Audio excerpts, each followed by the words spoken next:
ya napa Mas iki wis tekan titi mangsane cangian utawa linggukan oh ngono ya Mas iya iki mongko jejer kayangan nganggo linggukan ya ora apa-apa ning ana sing ngarani ngene iki nyawa nyawani sapa iki ora nang kayangan ning iki ana pategalan no. Oh ngono ya Pak. Agi caos ladi karo bapakmu, yo kowe karo aku do guyonan nang Tegal. Dadi nek kayangan iki ora kaya mangsa padha kudu kedatur ngono kae iki ora. Terus presane langane bedaya ngono kae iki ora, kayangan iki ora ana kaya ngono kuwi. Oh ngono Mak. Ninggalane iki dikersaki nganggo libukan to cangian ya wis iki anggo wae iki nang Tegal ngono kae. Oh ngono Mak. Nah, apa Mak? Iki ditimbali sowan apa ngono ya Mak? Iya. Iki orang tlatah nglendah no. Oh iya Mak, iya. Kang rikala semono Bapak Dukuh Pak Teguh kuwi tindak ana ning bubuku toyan. Sing isine ngersake supaya aku sak kanca sowan mrene no. Oh ngono ya Mak, iya. Iki acara apa Mak? Iki acara bersih dusun no. Oh ngono Mak. Iki acara bersih dusun iki monggo terdiri dari 4 bukuan Klipo, Bolorejo, Kragilan, Sumur Muling no. Oh iya ya Mak, iya. Ana 4 bukuan. Kabeh padha nunggah tekad nunggah rasa nganake pagelaran wayang kaya mengkene iki no. Oh ngono ya Mak, iya. Monggo ki diangkat ora kelu setahun pisan. Oh ngono iya, ya banyak kudu ngono. Nuhun ngendikane panjenengan Bapak Bupati sore mau. Aja nganti ngalami karo budaya wayang iki tinggalane para simbah ya Mak, iya. Iki tinggalane para simbah. Ya ngene iki sing nganggo tontonan ning ya ana tatarane yang perlu iso Allah tuntunan ngono ya Mak, iya sing jenenge wayang ngene iki. Sing Allah bakal ketara sing becik bakal ketitik. Oh ngono Mak. Coba makna tekan rampung mengko. Sing Allah bakal ketara sing becik bakal ketitik no. Monggo warga Patang Pedukuhan iki kita nggone padha guyub nang rukun, kita nggone padha bersatu. Lho iki kena nggo conto lho no. Bersatune warga kene no Patang Pedukuhan lho ngono Mak. Luar biasa tenan. Wong nyatane bengi iki ya padha cegah wungon, padha tirakatan ngiras pantes iki karo mengeti 1 Muharram no. Oh ngono ya Mak. 1 Muharram iya. Kuwi hari pertama dalam kalender Hijriah. Oh, penanggalan Islam no. Ngono ya Mak, iya. Yang menandai tahun baru Islam. Oh ngono. Peristiwa bersejarah hijrahnya Nabi Muhammad SAW dari Mekah ke Madinah. Nabi Muhammad sallallahu alaihi wasallam. Apa? Sallallahu alaihi wasallam. Angel. Iki nek ora muni ra iso muni ora sah muni. Muni ora iso kok muni. Apa gawe ya. Ngarani sallallahu alaihi wasallam ora iso. Ngono ya Mak, iya. Iki sasi Muharram, sasi sing disucikan no. Oh ngono ya Mak, iya. Lek wong Jawa iki mlebu ana sasi Sura no. Oh, sasi Sura.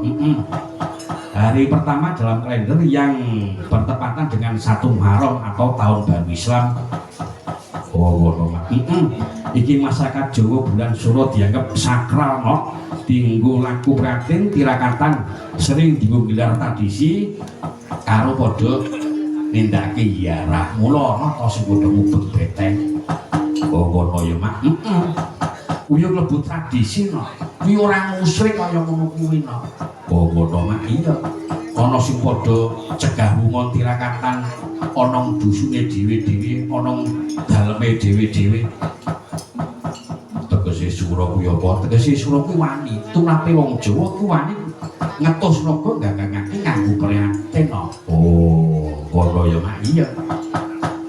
Dadi sasi sura ngene iki nek kapercane wong Jawa ora kena nganggo empuh supitan to mantu.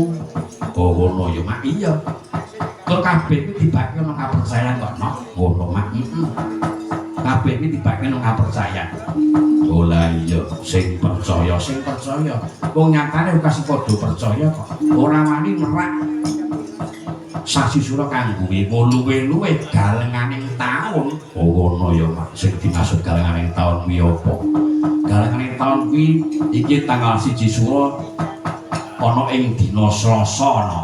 Oh ana ing dina Selasa iya nek ora keru susuk Selasa wagi kok. Oh, Selasa wagi malah kuwi galenganing taun no.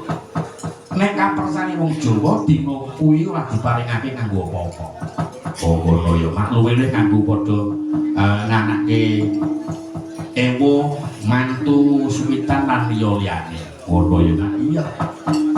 Aku dadi wong Jawa, aku percaya karo ngono kuwi mak. Percaya kena ora ya ora apa-apa. Wong iki sing padha nindakake iki ya ning khususe wong Jawa wae.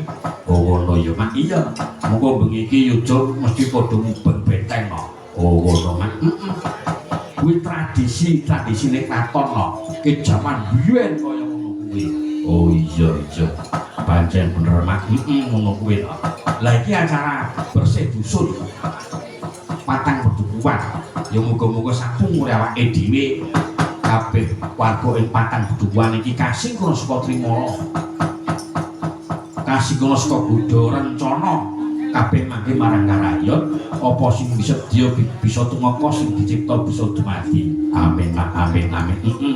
Sing padha ndake among tani tandur ora kathah omong subur makmur gemari palo sinami sing padha ndake usaha kowe diparing lancar usahane sing padha dagang laris dagange batine akeh sing ngasta apa pegawe ya kuwi mau minggal mundhak pangate mundhak bayare no. Amin ya mak amin.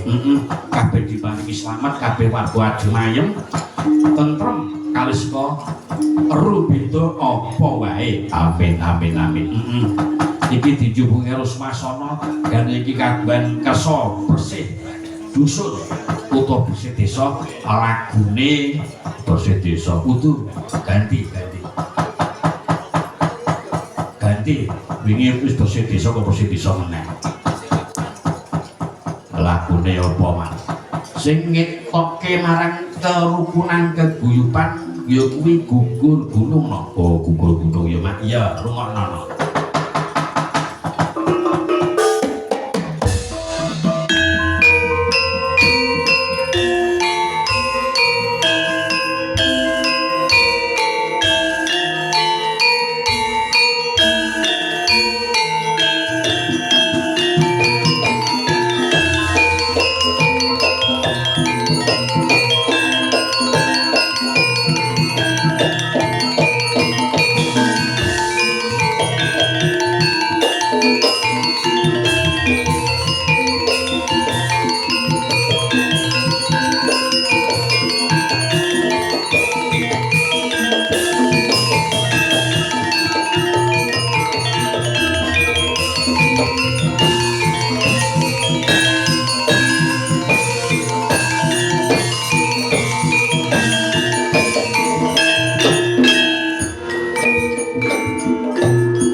Kita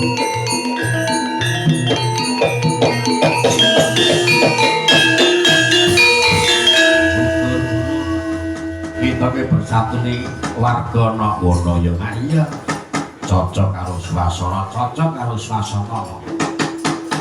iki monggo ana pamundutane apa diwaca kok dipinangani nek iso. Oh iya iki masake Nyida Besari karo eling-eling Banyumasan ngatur Mbah Miskinem Heri Subroto. Oh Mbah Miskinem Heri Subroto ingkang nembe gerah. Oh akinan dan gerah no kono mak iya ya muga kowe dadi pangi sehat amin. Saking Anjar Nugroho grup Dono Bugono Boyo di caosi mak Nyida Besari karo eling-eling Banyumasan kok dicaosi kok. Iki sindene ana 5 kuwi sapa wae. Wis ben kenalan dhewe-dhewe wae kok ndak kleru aku. Kenalke iki saka Tengen Purwono kae.